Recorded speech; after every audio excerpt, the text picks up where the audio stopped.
I don't feel like this team has a freak out or a panic that I need to like send a message out to the zeitgeist that everybody needs to just relax a little bit. No, we've been playing inconsistent football, that's for sure. We got to play better. But I have confidence in the leadership of the team. I have confidence in my guys, and that we're going to put a better performance in the field this weekend. So that's old school Aaron channeling RELAX. Dan Orlovsky, should fans of the Steelers relax? Absolutely not. We've heard this from Aaron for about 5 years right now. 2, this is an offense. They've taken DK Metcalf and made DK Metcalf Wes Welker. DK Metcalf, when he was with the Seattle Seahawks, it was every ball down the field, big play, 11 yards per catch or 11 yards per reception. Now it's like under 6. And I go to the Joey Bosa sack fumble of last week. We know Aaron has not wanted to hold the football, rightfully so. Start the second half, hold the football. Trying to make a play, all of a sudden, not only sack, fumble, and he's hurt. Do we think that this is going to make Aaron more inclined to hold the ball, more inclined to try to take shots downfield with it? And so for a defense with Baltimore that's playing so good and a pass game right now that, no, will Adam Thielen impact it that much? But I think it's just they've taken this big play receiver and made him a slot possession guy, and it just doesn't mesh. It's almost impossible for talent to outplay balance. And I think for a lot of fans of teams that want to invigorate their pass game, they say, let's go pay a receiver as much money as we can. But the problem that the Pittsburgh Steelers are having is the same problem we talked about before the season, which is you need a legitimate number 2. You need something to take pressure off of this guy, A, because that's what he's used to in Tyler Lockett in Seattle, and B, because, again, it makes the passing game very one-dimensional, which is just easy for defenses to take away. I don't know if this speaks more to the quarterback or the coaching or the scheme, but look what George Pickens is doing in Dallas, and look what DK Metcalf is doing in Pittsburgh, and those things seem to be telling as we head into a game here, Shefty, with, as you heard from the Bussin guys, and you're well aware, the whole world is talking about Mike Tomlin and his long-term, and even Harbaugh and his long-term in Baltimore, and this game is still probably for the division. The word that somebody used yesterday to describe the Steelers to me in the league was reeling, and they feel like they're reeling a little bit. Again. And yet, if they find a way to win on Sunday in Baltimore, which I think a lot of people are skeptical about, they win that game on Sunday, they're up on Pittsburgh and really have a 2-game lead, having won the head-to-head battle. Right. In first place. So for all the people screaming about the Steelers, for all the people that say they're reeling, and this week they claimed Adam Thielen to try to address that wide receiver need, and he may play on Sunday for the Pittsburgh Steelers, that wide receiver. If they find a way to get it together on Sunday and win the game, they're in a good spot to win the division. If Baltimore loses, this becomes the most disappointing team in football this year. 1, they've got the better offense between the two teams. 2, they have the better defense between the two teams. And we're talking about a quarterback in Lamar that's a 2-time MVP, and I know he's hurt. But the answer is, can this offense get better? Yes. All we need Lamar to do is hit throws that J.J. McCarthy is making. That the misses that Lamar has had this year are similar to the misses that J.J.'s had this year, where you just watch and go, Lamar, you're missing that throw by 2 or 3 yards. And so, yes, he's got to get healthy, all that. But this is a very simple fix for Baltimore. Lamar Jackson, who has been one of the great quarterbacks in the NFL, start making layup throws. He hasn't played like that. And last week, Joe Burrow comes back from an injury that was expected to potentially end his season. And it took him like a quarter. And wins in Baltimore. Yeah. And it wasn't just that game in which Lamar Jackson has been rather flat.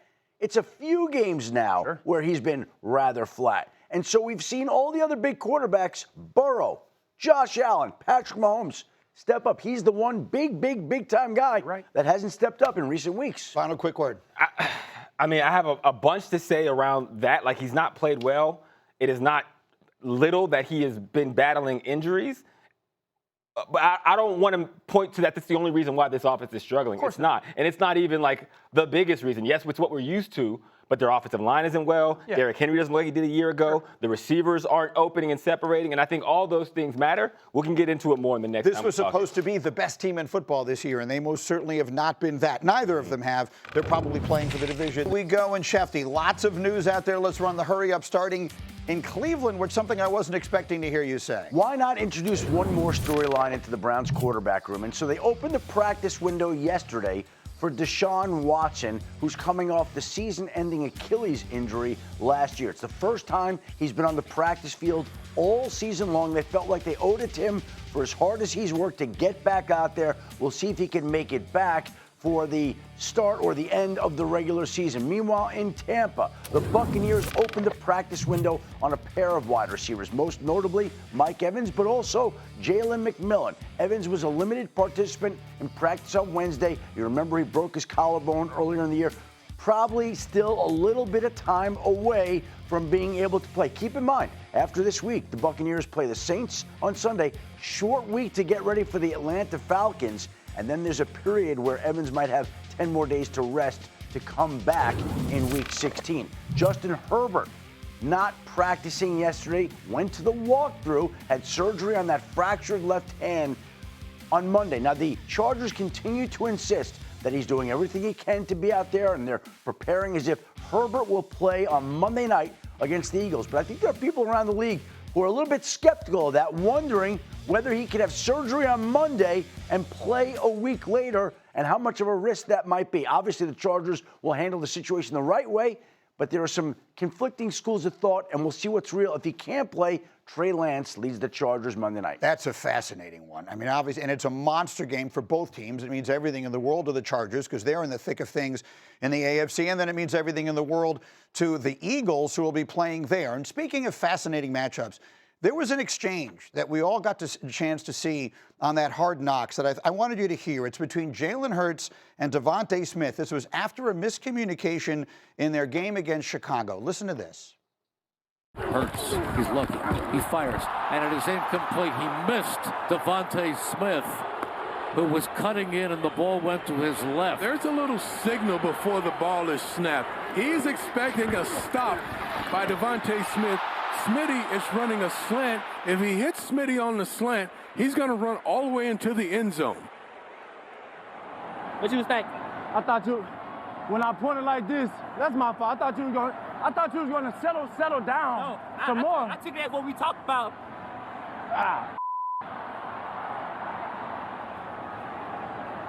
It's a play I got to make. Y'all keep doing what y'all doing. Here we go. We'll finish the next one. That's a play I make. So just so fascinating, I think, for those of us who were never on the field. But I mean, of the five of us, I'm the only one who was never on the field. But just to hear that kind of interaction. So let me talking about me, low key, but go ahead. There's been so much talk about the Eagles and what's wrong with their offense and all of that as they play a game that, look, I mean, the Cowboys. If the Cowboys win tonight, then there will be an enormous amount of heat on the Eagles to win on Monday night. So if you were to try and pinpoint it, what is wrong with the Philadelphia offense? It's the worst first down offense in the NFL. And if you're bad on first down, it's almost impossible to make up for it on second and third down. For context, Saquon last year, running the football on first down, he ran for over 1,100 yards on first down last year, 70 yards per game.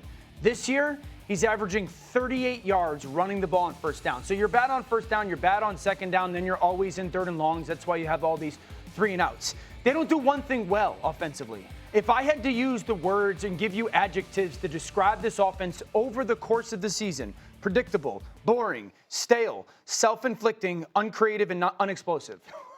Outside of that. But that's the reality. So it's not just one thing. It's not just one person. Tough scouting report. It's all 11. So if it's all of that, Taylor, then where are you pointing the finger? Yeah, I mean, Dan's pointing everything out. And at the end of the day, if you have this many questions, you have an offensive line that are missing blocks consistency, if you're boring, you're stale, you can't get things going with the elite talent that you have, then you have to go look at the top. And the blame has to come on the head coach, Nick Sirianni.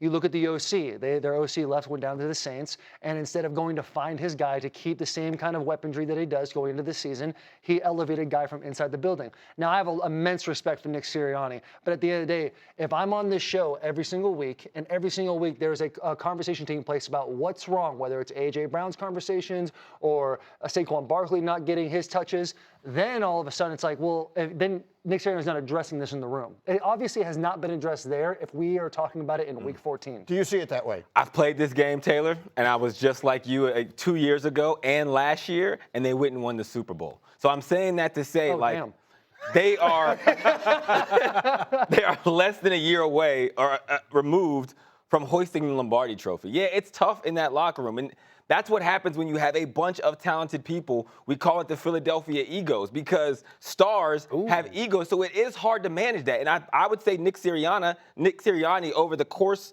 of his tenure has done a good job doing that because it's tough. There's a reason why ESPN doesn't have a show with Mike Greenberg, Dan Orlovsky, Stephen A., Pat McAfee, Laura Rutledge, all these big-time people because it's a tough room to be in if everybody is the star. So the Eagles having won a Super Bowl, you just understand that through the course of the year, those are going to be a part of the ebbs and flows. But if it ends well and the way you play well in the playoffs, it puts you in a position because you're more talented than everybody else. That's a great point. A year before they won the Super Bowl, they started, 11-2, and they had abysmal fall. 10-1, and fell completely off the cliff. But two things can be true, right? One is that he's a very good coach, and no one's suggesting his job should be in jeopardy, but that he is at least partially responsible for what's going on here. If the offensive coordinator is the problem, then that might be a bit of his problem. Just let me get Will into the conversation. Well, yeah, you guys basically covered everything. A couple weeks ago. Are the Eagles going to get run down from behind by the Cowboys? Are they going to fall off that same cliff again? Dallas Cowboys are coming to take the NFC East. We've been saying it all year. The Philadelphia Eagles have had problems.